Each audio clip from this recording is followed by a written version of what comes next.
awesome day today. Can I start? Yeah, what an awesome day today, man. Really appreciate Lindenwood letting us do this. Coach Stewart, such a generous host to allow us to utilize their facilities. What a great opportunity for us to practice a road trip, get used to the adjustments of a locker room and the challenging of an environment. So what an awesome field, and everything was first class, so really appreciate Lindenwood. It was good today. We got a lot of, I know some people thought we were doing a walkthrough. We got a really good scrimmage with our younger guys. Let the quarterback still go, but took out a good portion of players who had played significant snaps in college football. We kind of held those guys out and let some younger guys get to work. So was really good there. And then we let the special teams specialist get the punt and the field goal work. Challenged. I didn't feel like offensively or special teams we started fast at all. We had a shank punt, we had a 3 and out, we had a 3 and out, and it just wasn't what we need to do offensively or special teams wise if you're going to go on the road. I thought defense started really fast, which was good. Offense settled in, got a couple of scoring drives there. Blake was able to kick a couple of field goals just to get that work in. Was on the field a little less than an hour from a football playing game, but totally came in and did our pregame and all that. So it was really good heat exposure. Fired up where we're at. So get back, dinner tonight, meetings off tomorrow, and then finish up camp. I told them next week's all about urgency. We got to have another urgency to raise our level of where we're at. We can't just coast. We got to have some urgency to get going. So that's where we're at. So with that, I'll take it for questions. Eli, when this was an important practice for you to get in to go on the road. What did you want to see from your guys in this practice, and do you feel like you saw it? Yeah, I wanted to see where we were at. I wanted to see from a mentality standpoint. Would we start fast? Did we have the right mindset? Did we come out ready to play? In a road game, you can't ease into it. You look at our poor performances last year. 3 of them on the road, we were really, really slow, and that can't happen. We have to start fast, and that's something that you can learn now and apply it instead of having to learn after you go on the road. So, they knew I was disappointed with that slow start. Eli, when you talk about having a solidified plan along the offensive line, just what does that look like, and does that include Kenny at left tackle and Curtis at right guard? Yeah, for us, it's all about getting the best 5, right? And the challenge is, you think you got guys slotted in positions, but man, guys grow and develop and get better and play themselves into positions. And so, Curtis Pigler's really played well. And so it's like, okay, well, is he playing better than the left tackle, or is Tristan Wilson playing better than the center? And so we're having those constant discussions. I feel like we gave ourselves a chance to look at it. I like the way that looks right now. We've got a little bit of camp left, so I don't want anybody to think they're out of the fight. But I feel confident in the direction we're going. I'll say this: I have a ton of confidence in Brandon Jones. What he did with our offensive line the last 2 years that he's been here has earned him the ability to be flexible with how he does it. And so, all the worry about, oh man, we're moving, man, that's ridiculous. Don't worry about it. I promise you. We know what we're doing with that, and we'll be just fine if that's the direction we go. Caden's been an unbelievable team player. Slid out there. He's played left tackle. That's what he's always been, and he looks like a natural to it to me. So I think we'll be fine, but no final decisions yet. Eli, you said you let the quarterbacks go today. Yeah. What did you see from each of them? Yeah, it was a struggle for them because they were going against or didn't have necessarily the same group that they've been working with, so that was good. Got to see them work through some difficulties, some slow starts, and bounce back. So it was good. The big thing for me again was to see their mindset and mentality coming out, and how do they respond to this situation. Nobody knew who wasn't playing. Everybody thought we were coming out here and everybody was going. And then we went back in the locker room and I just took people's helmets and I told them, hey, when you go on the road, you always face adversity. You never know. Somebody's got to step up. And so these guys that don't have helmets aren't playing today, and go figure it out. And was trying to create some adversity. I thought it did a good job with that. Coach, with Caden moving here out to left tackle again, just what was kind of the genesis for feeling at this point in camp that now was the time to give that a try? Yeah, just the way Curtis Pigler and Tristan Wilson have been playing and performing. Those guys, what happened with Connor got dinged up, and so we had to move Tristan to center, and in order to get the twos, the reps we wanted, we moved Dom to the number 2 center, which gave Curtis a real shot to play at the 1 right guard position, and he played really well. And it's like one of those things like, okay, well, all right, what if he's playing one of the best 5? How do we get our best 5 on the field? And you know, whether it happens in camp, you know, I think there's a misnomer that at the offensive line position you just play one position. You learn techniques. That's what the outside zone helps us do. You know, you take reps all across the line. And position flexibility is the name of the game. That's why you've got to be able to have your best 5 on the field. And so, you know, Tristan and Curtis are competing at the right guard position, and Javen's competing at the left tackle position, and competition's a great thing. Eli, how has the quarterback competition brought out the best in Sam and Bo? Yeah, I think both of them are really straining. And you know, I think when one guy has a big day, the other one knows they have to respond.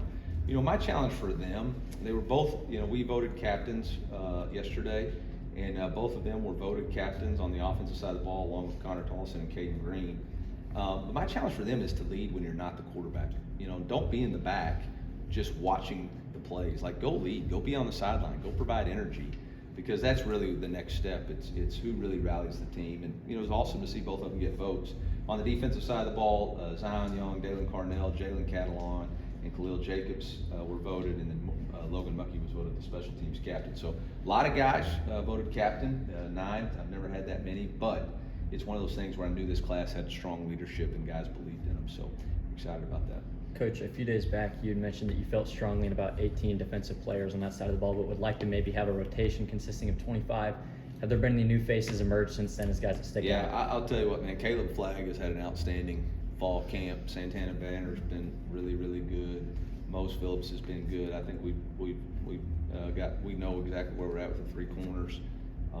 You know, we got 6 defensive ends that continue to pop for us. I felt really good about the way Marquise Graciel has grown up and developed, and the size and dominance that he can play with on the interior.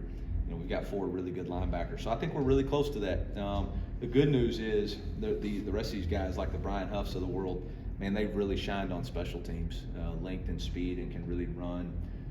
And that's been exciting. Jeremiah Beasley's a guy that's really popped, both playing and playing special teams. So it gives Coach Link a deep bench to really get guys on the field. On the quarterback situation, what do you need to see next week, and how do you see the decision playing itself out into week 1? Yeah, I don't have a timeline yet on the decision. So, you know, everybody else is pressed about the week 1. I'm not really pressed about it. I'm pressed on who's going to reveal themselves as the starting quarterback. I think, you know, they're both playing really well from a statistical standpoint, from a touchdown to interception ratio, from a completion percentage, from a third down percentage. You know, I broke it all down yesterday in our off day, and it's remarkable how close it is. For me, it's about being a transformational leader at this point, and who's going to lean into the team and really get the most out of those guys. And they're going to have to kind of separate themselves from the quarterback battle and really get the most out of the guys they're playing with. Coach, I'm not sure if you've seen it yet, but Pete Thamel just put out a report that the Big Ten is populating the idea of expanding the playoff to 24, 28 teams. What are your thoughts on that? Yeah, my thoughts are it's hot as crap out there on the turf at Lindenwood, and you know, I'm really focused on how do we start faster.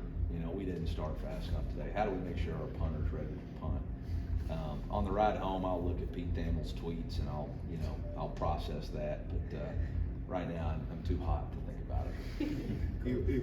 On the quarterback situation, do you feel like Gabe? Like, I know you said there's urgency. There's no timeline. Also, though, does game reps help with that decision? Like, would that potentially help sort of set somebody apart? Yeah, absolutely it could. If we feel like there's no clear-cut decision, I'm not going to force a decision. And then that means that they would both play in the first game, and we'll evaluate those reps. But I don't feel the pressure like, oh, I've got to make a decision, we got to move on and solidify it. Like, that's not the case with this football team. So this team's growing. They need, all of us need urgency to raise our level, because again, we didn't start fast enough today. So there's got to be urgency when you show up to play. But that doesn't mean I need urgency to make a decision and force the wrong thing to happen, right? So, Coach, be quick but don't hurry. Be quick but don't hurry. Coach, you spoke to the depth of your team a few months ago on paper, and it sounds like with everything we've heard the last few weeks is that the depth has has it lived up to your expectations and the competition that it's brought this camp? Yeah, probably more so than I expected, specifically on the defensive side of the ball, but even with the offensive line, like I didn't know that we were gonna have two young guys really develop into solid, I think, SEC offensive linemen with Tristan Wilson and Curtis Peebler. You know, those guys have kind of been penciled in as maybe, you know, quality backups. I'm telling you right now, those guys can play at a high level in this league, and you know, that has been really something to watch. So that gives you more flexibility with what you want to do. Watching Marquise Crossell and Jalen Marshall really push. Elias Williams get up to 270 pounds. The defensive ends, D-Hop again, he was dominant out here again today. You know, so that's been really, really exciting. A little bit more on the offensive line. Just Yeah. I'm curious how you've seen Dominic Giudice slot in. Giudice? Giudice, yeah. Well, I'll get Giudice. it one day. I'll ask I'll him. get it. You might be right. Yeah, one of the two. How you've seen him slot in at left guard, and is he at this point in time the break glass center as well? So the thing about Dom is he is like the glue that holds that whole group together. I think the way he has asserted himself as the leader of the offensive line, it's been remarkable to me because, you know, Connor was out, and so we needed somebody else to kind of be the guy like, hey, they're going to get extra. They're showing up on Saturday. He's been the one leading it. We're watching tape, and it's been remarkable. And man, that guy puts the team first in everything he does.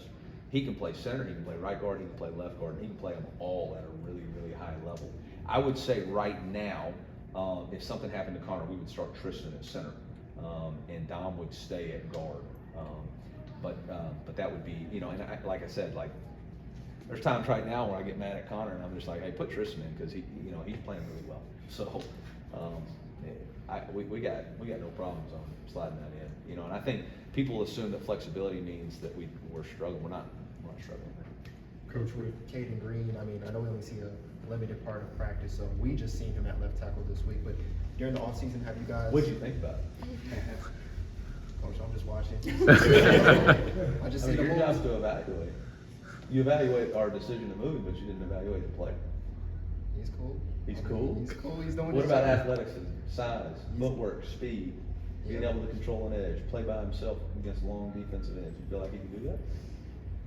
Yeah, we're gonna see. We're gonna see. I mean, we don't get to see that much. You didn't?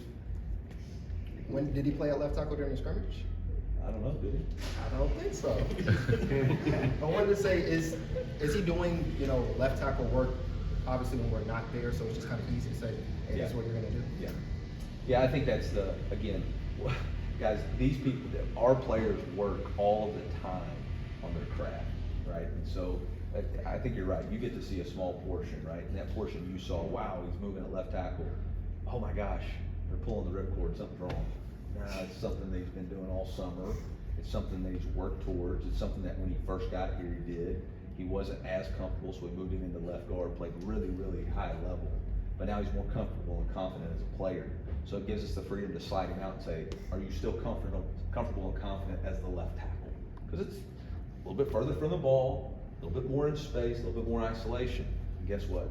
He's pretty confident, pretty comfortable. And so that's a good sign. So I feel pretty good about it. Coach, with Tristan and Curtis, where have you seen over this last chunk of time, where have you seen them grow and develop to where you're comfortable saying they're SEC? I think physicality, but also footwork, fundamentals, understanding pad leverage. You know, they had an entire offseason with Coach Russ, so their movement skills are so much different. You know, Curtis Peebler's body has changed. He's a big guy, powerful, but if he uses his feet right, gets his hands on you, that's a tough out, you know. And so yeah, it's good. Two more, okay. You mentioned Daniel Hopkins as a standout today. I mean, Yeah. what other freshman really caught your eye? Today? Yeah. Jason Dow had a sack, D-Hop had a sack, Javion Hilson had a sack, a lot of sacks. Sean Terry had a big time third down catch. Donovan Alubade always shows up. Marquise Davis and Haygood both had big time runs. So yeah, it's just right off the top there. Top rope with that. Coach, your receiver room depth, I feel like we overlook it sometimes, and with Luther being gone, it's almost as if that position group doesn't get the attention they did a year ago. How good have they been top to bottom? You mentioned Donovan. Yeah, been really consistent, right? Kevin, Flash, Josh. I think Josh has had the most consistent camp. I mean, Daniel Blood, those guys have played a lot of football, all right? And they know what it looks like in this league. They know how to get open. They know how to go up and get catches. So that's been really good to watch.